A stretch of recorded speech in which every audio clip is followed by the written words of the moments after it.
शक्तीपीठ महामार्गाच्या विरोधातला संघर्ष आता हातात दांडकी घेऊन होईल असा इशारा शक्तीपीठ महामार्ग बाधित संघर्ष कृती समितीने दिलाय।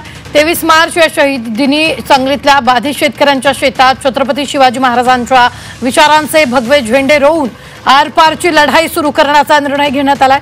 राज्य सरकारने हिम्मत असेल तर छत्रपती शिवाजी महाराजांचे भगवे झेंडे काढून महामार्ग करून दाखवावा असं आव्हान देखील शेतकऱ्यांनी दिलेलं आहे।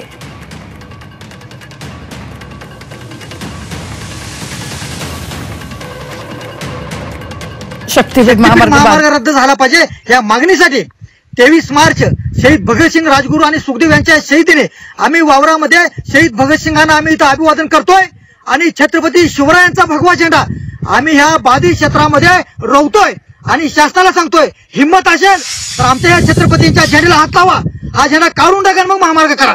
आमचा ज्या झेंड्याला हात लावायला याल तर त्या झेंडा रोवलेल्या त्या ठिकाणाला तुम्हाला सगळ्या मातीत गाठल्याशिवाय हा बाधित शेतकरी गप्प बसणार नाही।